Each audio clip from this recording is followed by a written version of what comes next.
see. For now, exactly, because you simply didn't know about it. Perhaps I could have at least told you this before you left that. But the most important thing is not to be afraid of any motorcycle. And the only person who is not afraid of anything is Lech Potinsky. And Romet Victor. That's fantastic. But I can immediately hear that it runs so smoothly. This engine, Lechu, is really something. Well, once it warms up, you could say so. Although, I would say the vehicle is carbureted, not fuel injected. I would work on it for a while longer, because even when it warms up well, it has a slight gap when switching from low to high revs. Yes? Turbo lag? Well, that's what I would call it.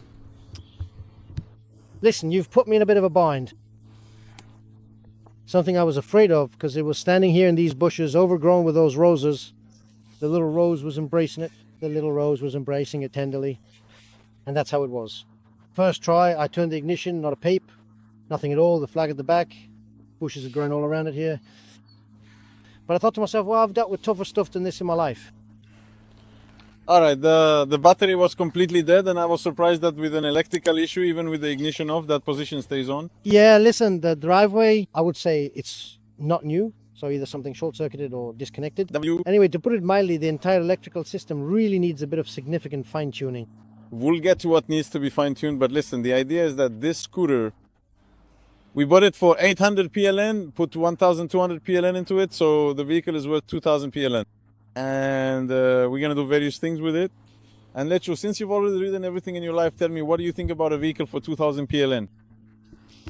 Listen, well, I can say this. It drives, and as my mom used to say, to know it is to love it. You just have to get used to it, because my first impression from driving it was, it doesn't brake, it doesn't turn, it has no suspension, it basically has nothing at all. And I was kind of experiencing that anxiety that I was about to crash on it, or something would fall off, or something would break. But after 3 or 4 days, I started to feel, like, no offense, like an Indian courier delivering some packages. It makes a fantastic farting sound because it has some kind of aftermarket exhaust. To brake, honestly, you really have to put all your strength into it. You have to plan ahead. But we Touched it safely. For now, exactly, because you didn't know about this. Maybe I could have at least told you before you set off that actually the repair only covered the power unit. How's the performance? Listen, it's hard to say, because from these gauges, basically the only thing that works are the turn signal arrows. Nothing else works, but honestly, it doesn't bother me at all. Honestly, I have no idea what you guys put in this engine. But on regular city streets, not any kind of expressway or anything like that, I'm not slower than the cars, which means, to my eye, it must be going around 60, maybe even 70 kilometers per hour. Judging by the other vehicles, that is. Since the fuel gauge isn't really working either, I just check by looking in here, because there's a regular fuel cap, so I just look to see if there's fuel or not. I don't need to know the speed for anything. It seems to me that for 2,000, that's really, in my opinion, after 4 or 5 days of riding in different situations, a completely decent piece of equipment, just needing a bit of fine-tuning or simply to be liked. And you are saying it started up every time? Yes, it has absolutely no problem starting up, as long as you make sure that the little bulb in the rear light isn't left on for a long time, so it doesn't drain the battery, because otherwise everything works, I'd say. There's a luggage rack, there are mirrors.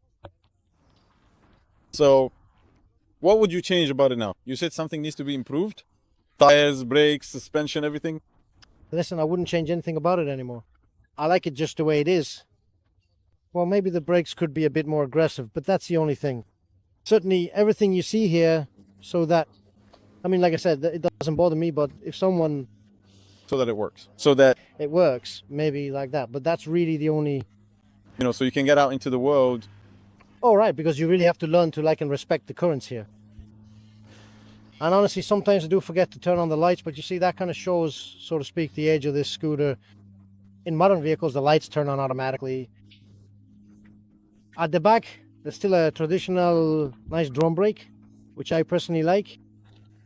Because you can adjust it or leave it as is. A regular carburetor, which you can also tune or swap out the jets for sportier ones, or put in a different air filter, or even do something with the exhaust.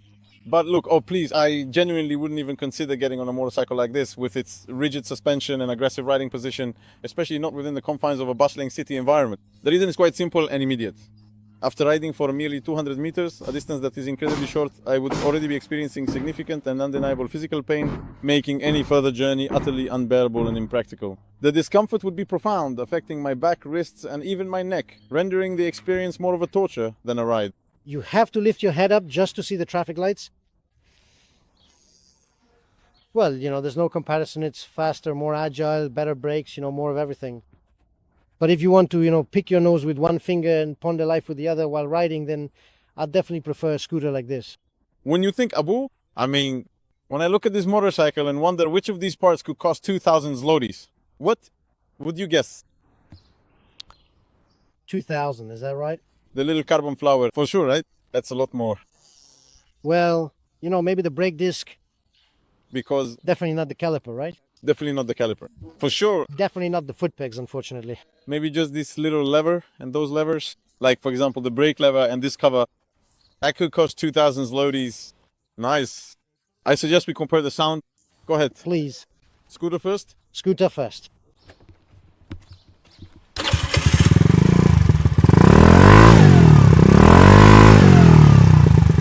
All right, now let's check out the BMW.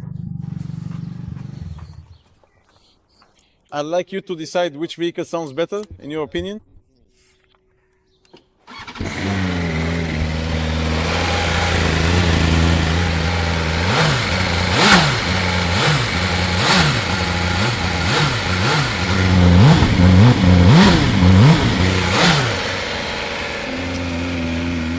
I don't want to be rude, but this one rattles more. Well, listen, that's true. There are some rattling noises coming out here, but that's just how it is, as you know. But Why? because this engine was assembled in Poland and that one in Germany, maybe that's why that engine sounds better. Alright, let you hold this. Do you have any idea? Because I won't hide it. The scooter was assembled using parts from the Polish brand Intercars when it comes to parts for this type of Chinese motorcycles. Do you have any idea who else could rack up some miles on it for us? A few kilometers? Because as you can see, we currently have a lot of motorcycles to test ride. We could use some kind of stunt rider who could put some miles on it for us so we can find out if it actually works. Yeah, because you rode it, I rode it for about 2 days. You rode it, 4 or 5 days. It would really help if someone, perhaps an expert in urban transportation or a seasoned scooter enthusiast, could shed some light on this particular situation. I'm referring to the observation that, astonishingly, every single branded scooter, such as those from Piaggio, a renowned Italian manufacturer with a long history of producing iconic two-wheeled vehicles, seems to carry a price tag of approximately 14 units of currency. This consistent pricing across various branded models, regardless of their specific features or market positioning, is quite remarkable and warrants further investigation. When we consider this price point, especially in the context of the overall market for personal mobility solutions, it becomes imperative to analyze the value proposition from a percentage-wise perspective. For instance, if we were to compare the cost of these branded scooters to other forms of transportation or even to their manufacturing costs, the percentage markup or the perceived value for money becomes a critical factor. It's essential, to be honest, and pragmatic when evaluating such an investment. At this specific price point, what does the consumer truly gain in terms of quality, durability, brand prestige, and overall utility? The implications of this standardized pricing on consumer choice, market competition, and the perceived luxury or practicality of owning a branded scooter are significant.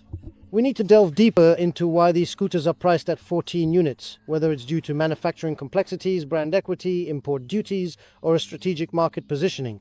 Understanding the underlying economics and consumer psychology behind this pricing strategy is crucial for anyone considering such a purchase. Therefore, a comprehensive analysis of the cost-benefit ratio, considering all relevant factors, is absolutely necessary to make an informed decision about the true value of these branded scooters at this particular price point. It's really a bargain. Yeah, that's true. This thing is for getting around, in my opinion.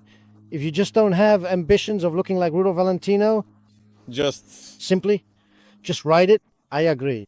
Well, I would also add if you could find a bigger trunk somewhere, because that's always extra luggage space.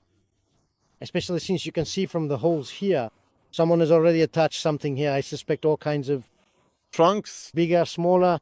so far, it seems like a pretty good idea that if you have a scooter somewhere, or your neighbor has one, or you have one lying around, and it's a really cheap scooter that's in one piece but just needs some repairs, for now, our opinion is that it's worth it to just fix it up and ride it because it's also environmentally friendly.